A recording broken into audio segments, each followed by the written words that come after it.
Hi super fans, I'm Swapnil and ये है X Men the last stand का complete breakdown with hidden details and Easter eggs. X Men trilogy का final part जहां Worthington lab का ढूंढा mutant cure again clash करवाता है brotherhood, humans and X Men के बीच। बट जीन की ओवरपावरिंग फीनिक्स पावर्स को कैसे रोका जाएगा जब वो हो जाएगी out of control. Welcome back to my new series road to Deadpool and Wolverine, जहां मैं back to back every week breakdown कर रहा हूं एवरी एक्समैन मूवीज का। लास्ट वीक्स में ओरिजिनल एक्समैन ट्रिलॉजी के फर्स्ट 2 पार्ट्स का ब्रेकडाउन के बाद अब बारी है इस ट्रिलॉजी के लास्ट पार्ट की। ऑल्सो ये वीडियो सीरीज मिस नहीं करना है तो चैनल को सब्सक्राइब जरूर कर लेना। So without wasting any more time, spoilers warning के साथ let's begin the breakdown. Movie की शुरुआत होती है एज यूजुअल फॉक्स स्टूडियोज के लोगों के साथ, जहां फॉक्स का एक्स थोड़ी देर ज्यादा रहता है एक्समैन के ट्रिब्यूट के तौर पे। लेकिन एडिशनली यहाँ पे इंट्रोड्यूस होता है मार्वल का लोगो, जहां पर हमें कॉमिक्स फ्लिप होते हुए दिखती है। अब थर्ड पार्ट की स्टोरी लाइन 2 कॉमिक स्टोरी से उठाई गई है। एक है 1980 की द डार्क फीनिक्स सागा, जिसमें जीन ग्रे और फीनिक्स स्टोरी लाइन है, एंड सेकंड पार्ट है 1995 की एस्टोनिशिंग एक्समैन नॉवल गिफ्टेड, जिस स्टोरी लाइन में म्यूटेंट क्योर को डिस्कवर किया गया था। फर्स्ट 2 पार्ट्स को डायरेक्टर ब्रायन सिंगर ने डायरेक्ट किया था, लेकिन इस पार्ट के टाइम वो शूटिंग कर रहे थे सुपरमैन रिटर्न्स की, जिसकी वजह से अप्रोच किया गया है जैक स्नाइडर को। बट जैक स्नाइडर मूवी 300 की शूटिंग में बिजी थे। उनके नेक्स्ट आए जॉश व्हीडन, जो उस टाइम डायरेक्ट कर रहे थे वंडर वुमन पे बेस्ड एक मूवी जो कभी रिलीज ही नहीं हुई। लेकिन जॉश व्हीडन ने फ्यूचर में Avengers end Avengers as of Ultron को डायरेक्ट किया। बट इस मूवी के डायरेक्टर थे ब्रेट रैटनर। अब मूवी की शुरुआत होती है एक फ्लैशबैक सीन में, जहां हमें दिखते हैं 20 इयर्स पहले के professor Charles Xavier and Erik Lehnsherr, जो पहुंचते हैं जीन ग्रे के घर पे उसे मिलने। अब इस सीन में इन दोनों ही एक्टर्स 66 इयर्स के पैट्रिक स्टुअर्ट और 67 इयर्स के इयन मैककिलन को डी-एज किया गया है। अब जो टेक्नोलॉजी यूज की गई है यहाँ पे वो फोटोज पे बेस्ड थी, एंड पैट्रिक स्टुअर्ट के लिए उनकी 1987 की Star Trek the next generation series की पब्लिसिटी फोटोज यूज की गई थी। यहीं पे हमें जीन रेसिडेंसी पे उनका मेल बॉक्स नंबर दिखता है, जो है 1769। एस्ट्रोलॉजी में इसे माना जाता है एंजल नंबर, जिसका मतलब है कि जो भी चेंजेस आप उस मोमेंट पे कर रहे हैं वो आपकी लाइफ एंड प्रोग्रेस के लिए सही है, इंडिकेट करते हुए कि जो भी प्रोफेसर एक्स एंड एरिक इस मोमेंट पे कर रहे हैं वो राइट है। बट देन एक्चुअल में करंट टाइम में, यानी कि 20 साल बाद जो जीन ग्रे इसी घर में करेगी वो भी उसके हिसाब से राइट होगा। अब यहीं पे वो मिलते हैं यंग जीन ग्रे से एंड डिस्कवर करते हैं उसकी म्यूटेंट एबिलिटीज। अब कॉमिक्स में Jean Grey omega level mutant है, एंड यहाँ मूवी में चार्ल्स एक्सेवियर आगे चल के उसे लेवल 5 म्यूटेंट बोलेगा। इसी सीन में जब जीन ग्रे की पावर्स हमें दिखती है तो कैमियोज में दिखते हैं एक्समैन कॉमिक्स के दोनों क्रिएटर्स स्टैन ली और क्रिस क्लेयरमॉन्ट। प्रोफेसर एक्स जीन को उसकी पावर्स को कैसे कंट्रोल करना है वो सिखाने के लिए अपने स्कूल में आने को कहता है। कट टू हम जाते हैं 10 इयर्स आगे और हमें दिखता है एक और फ्लैशबैक सीन, जहां पे एक यंग वॉरेन वर्थिंगटन डिस्कवर कर रहा होता है अपनी mutant powers. Warren Worthington 3 AK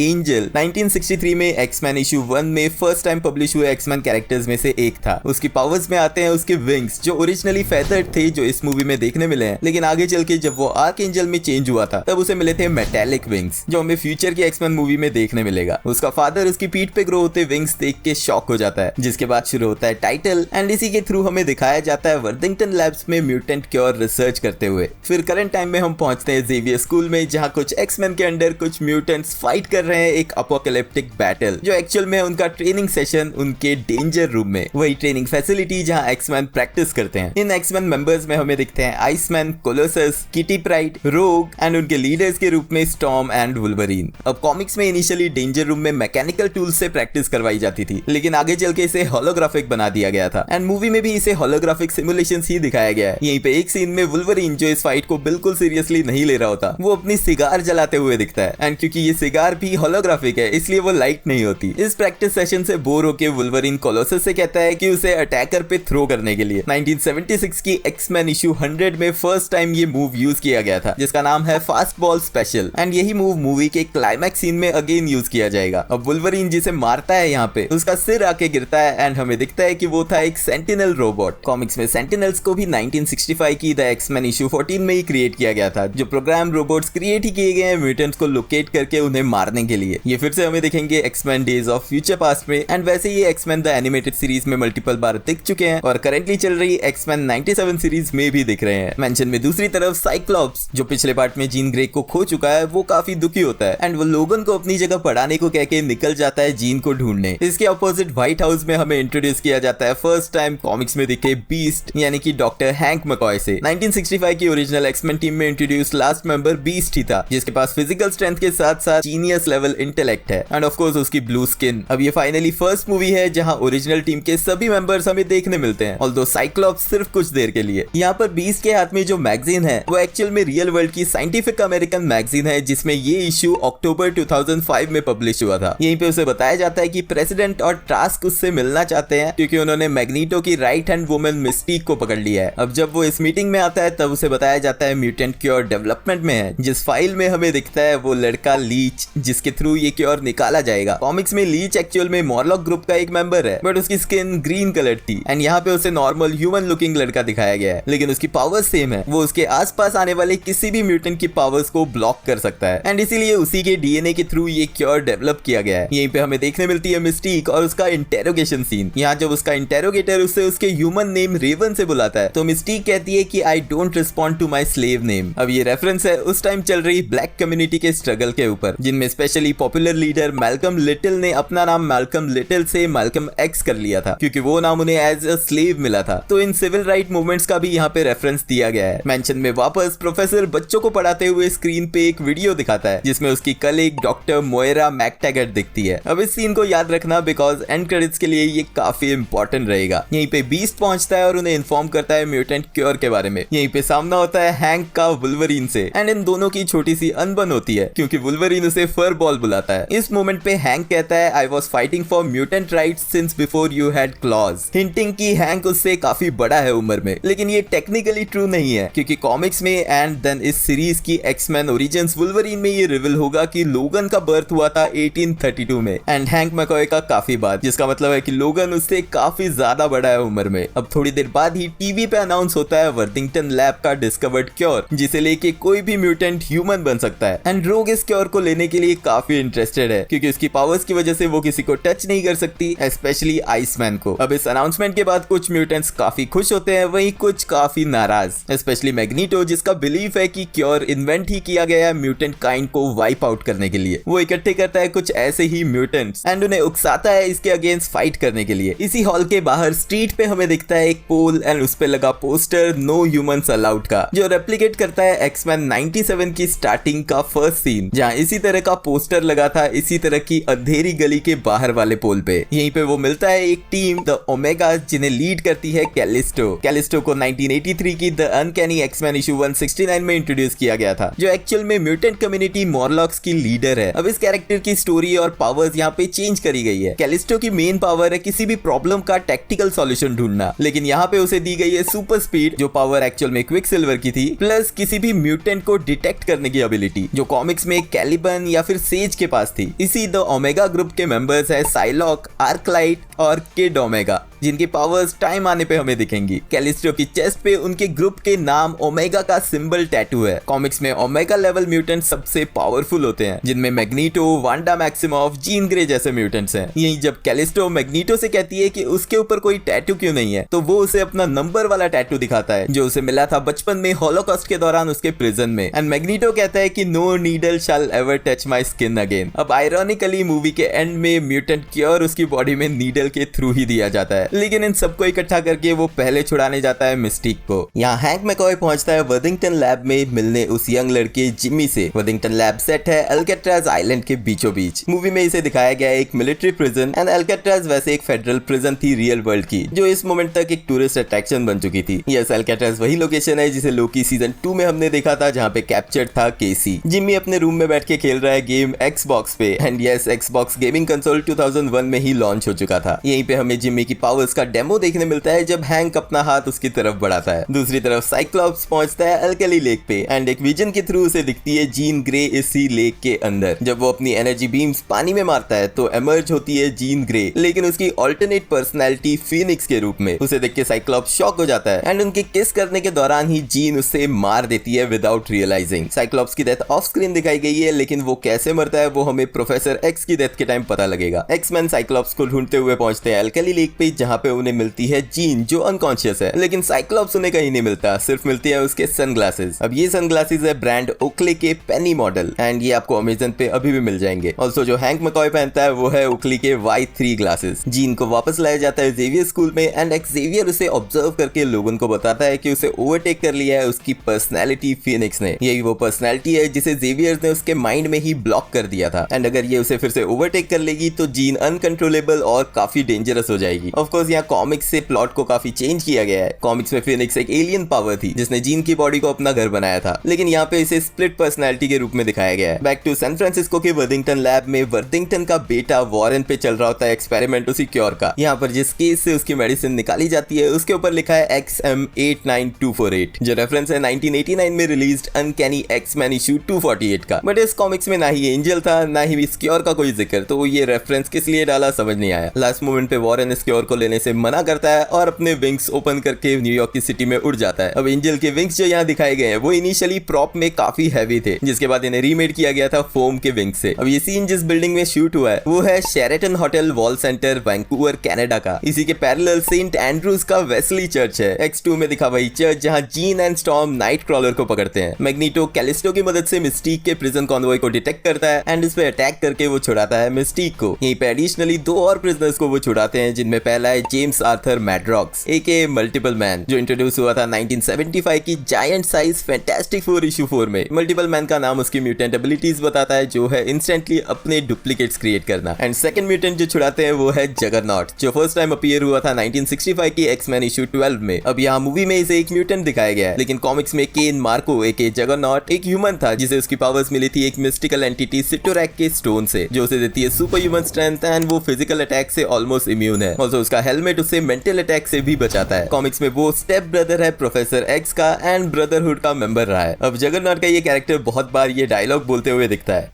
I'm the Juggernaut, bitch!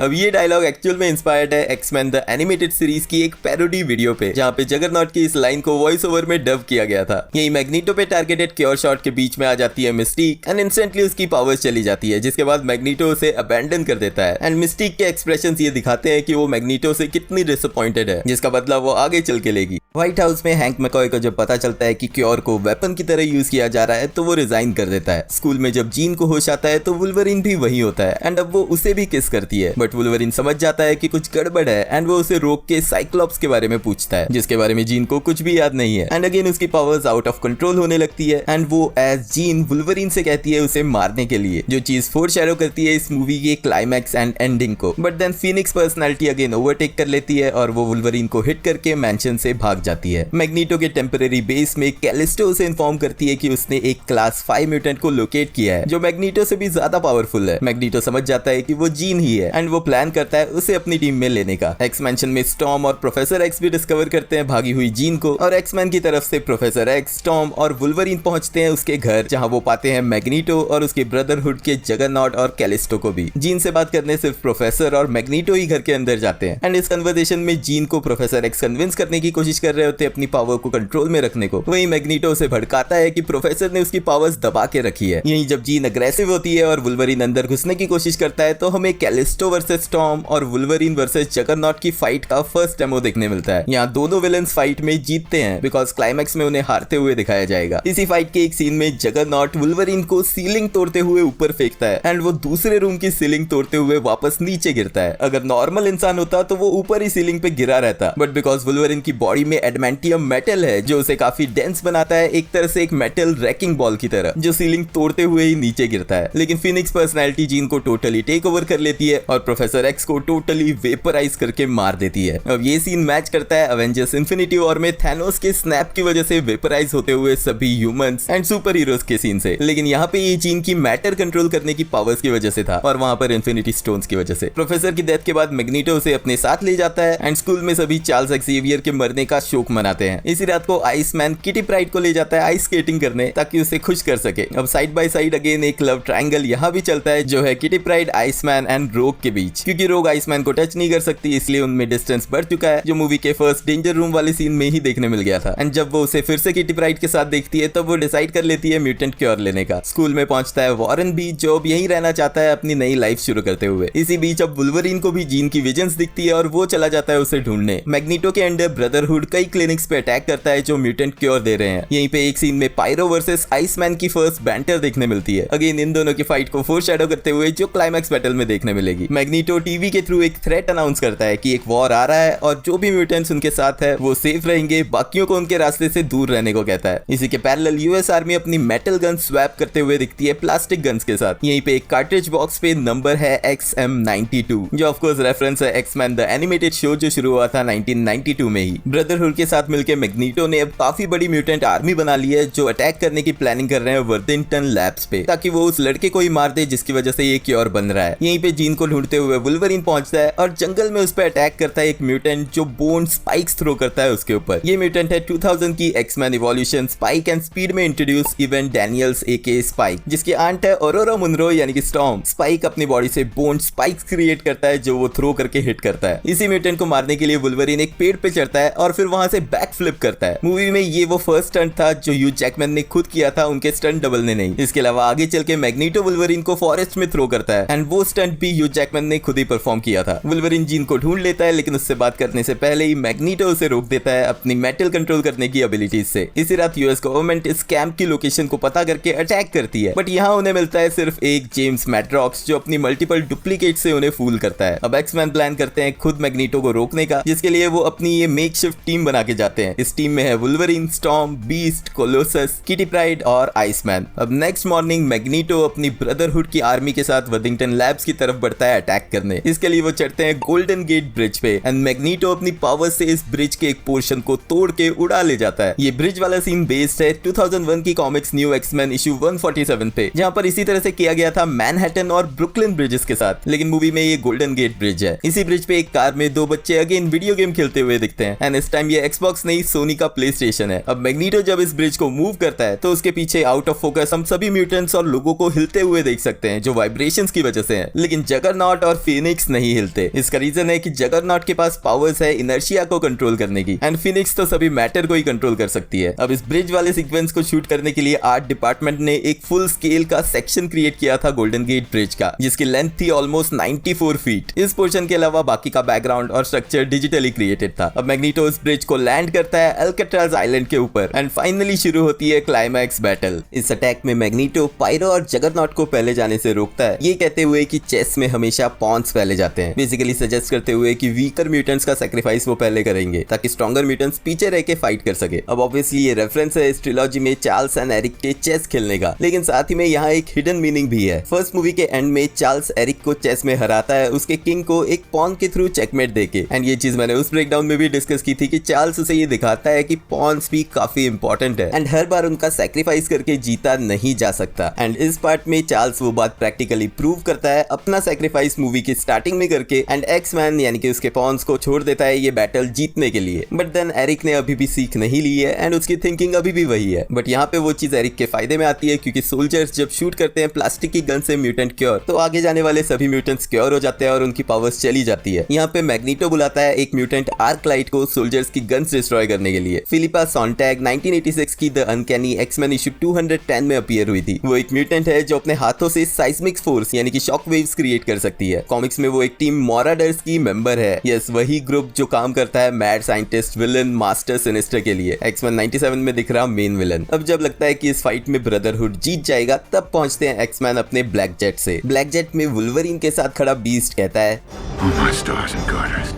ये है डायरेक्ट रेफरेंस 1991 की एक्समैन वॉल्यूम 2 इशू 1 का, जहां बीस्ट ने यही एग्जैक्ट लाइन कही थी। अब एक्समैन फाइट करते हैं ब्रदरहुड के म्यूटेंट से, जिनमें अगेन स्टॉर्म वर्सेस कैलिस्टो देखने मिलता है, लेकिन इस बार स्टॉर्म उसे इलेक्ट्रोक्यूट करके मारती है। एंड एक स्मॉल डिटेल हम नोटिस कर सकते हैं कैलिस्टो की लिप पियर्सिंग पे, जो इलेक्ट्रोक्यूट होने के बाद रेड ग्लो होती दिखती है। अब मैग्नीटो भेजता है जगरनॉट को जिम्मी को मारने के लिए एंड किटी प्राइड उसके पीछे जाती है। वॉल्स के थ्रू जाके किटी प्राइड जिम्मी तक पहुंच जाती है, लेकिन वो उसे ले जा नहीं सकती क्योंकि उसके साथ आते ही उसकी पावर्स काम करना बंद कर देती है, बट वो जगरनॉट को ट्रिक करते हैं एंड वो हिट करता है खुद ही अपने हेड पे और नॉकआउट हो जाता है। यही ओमेगास की टीम पहुंचती है लैब में, जहां वो वर्थिंगटन की असिस्टेंट को मार देते हैं और उसे जब वो छत से फेंकते हैं तो उसका बेटा वॉरेन एंजल के रूप में उसे बचाता है। बाहर मैग्नीटो और पायरो टैग टीम करके जलती हुई कार्स थ्रो करने लगते हैं, जिनके सामने सभी फेल हो जाते हैं, बट आइसमैन पायरो को डिस्ट्रैक्ट करता है 1-on-1 के लिए उकसा के एंड देन उसे फ्रीज करके नॉकआउट कर देता है। फिर एक्समैन एज अ टीम काम करते हैं एंड मूवी की स्टार्टिंग के प्रैक्टिस सेशन का कॉलबैक यहाँ दिया जाता है, जब कोलोसस वुल्वरीन को थ्रो करता है फास्टबॉल स्पेशल के रूप में, ये पता होते हुए कि मैग्नीटो उसे रोक लेगा क्योंकि ये सिर्फ एक डिस्ट्रैक्शन था, बिकॉज मूवी की स्टार्टिंग में डेंजर रूम प्रैक्टिस सेशन के ऑपोजिट वुल्वरीन अब टीम वर्क में बिलीव करता है एंड फाइनल हिट करने वाला वो नहीं बल्कि बीस्ट होता है, जो मैग्नीटो में इंसर्ट करता है क्योर वाले इंजेक्शन, जिससे मैग्नीटो की पावर्स चली जाती है, बट टेम्पररी तौर पे। अब वुल्वरीन जीन को कन्विंस करने वाला होता है कि फाइट खत्म हो चुकी है, लेकिन तभी पीछे से सोल्जर्स आके उस पर अटैक करते हैं एंड जीन एनरेज हो जाती है। फिर वो अनलीश करती है फिर से फिनिक्स पावर्स एंड अपने आसपास मौजूद सभी लोगों के साथ चीजों को भी डिस्ट्रॉय करने लगती है। सिर्फ वुल्वरीन अकेला उस तक पहुंच पाता है अपनी रीजनरेटिव एबिलिटीज की वजह से, एंड देन ना चाहते हुए भी उसे जीन को अपने क्लॉथ से मारना पड़ता है एंड जीन की डेथ के साथ ही ये फाइट खत्म होती है। नेक्स्ट डे हमें मैंशन में दिखते हैं 2 और टूम्बस्टोन, साइक्लॉप्स और जीन ग्रे के प्रोफेसर एक्सेवियर के साथ। टूम्बस्टोन का ये स्टाइल मैच करता है the days of future past comic series में दिखे टूम्बस्टोन से। टीवी पे अनाउंस होता है कि बीस्ट अब बन चुका है न्यू एम्बेसडर यूनाइटेड नेशंस का। रोग वापस आ जाती है एक्स मैंशन में क्योर लेके एंड अब फाइनली वो आइसमैन को टच कर सकती है एंड अपनी रिलेशनशिप कंटिन्यू करती है। लास्ट सीन में मैग्नीटो हमें दिखता है चेस खेलते हुए, लेकिन वो अकेला बैठा है क्योंकि उसका बेस्ट फ्रेंड चार्ल्स मर चुका है, बट मैग्नीटो की मैग्नेटिक एबिलिटीज वापस आ रही है। इसकी एक हिंट हमें दिखती है एरिक के इस मेटल पीस को हल्का सा मूव होते हुए दिखा के, एंड यहीं पे ये मूवी खत्म होती है। बट ये फर्स्ट एक्समैन मूवी है जिसमें हमें एक एंड क्रेडिट सीन देखने मिलता है। एंड क्रेडिट्स में हमें दिखती है डॉक्टर मोयरा मैकटैगर्ट जो एक पेशेंट की देखभाल कर रही है, वही सीन जो चार्ल्स एक्सेवियर ने बच्चों को दिखाया था मूवी की स्टार्टिंग में। उसके इस पेशेंट का चेहरा नहीं दिखाया गया, लेकिन एक आवाज आती है जो मोयरा को हेलो कहती है एंड मोयरा पेशेंट की तरफ देख के शॉकिंगली कहती है चार्ल्स। ये ऐसी आवाज चार्ल्स एक्सेवियर की है एंड इस एंड क्रेडिट को कंटिन्यू किया जाएगा X Men days of future past में, यानी कि ऑलमोस्ट 8 साल बाद, जहां ये दिखाया जाएगा कि चार्ल्स एक्सेवियर मरा नहीं था, उसने अपने कॉन्शियसनेस को ट्रांसफर कर लिया था एक और ह्यूमन बॉडी में। एंड इसी सीन के साथ फाइनली ये मूवी खत्म होती है और ये वीडियो भी।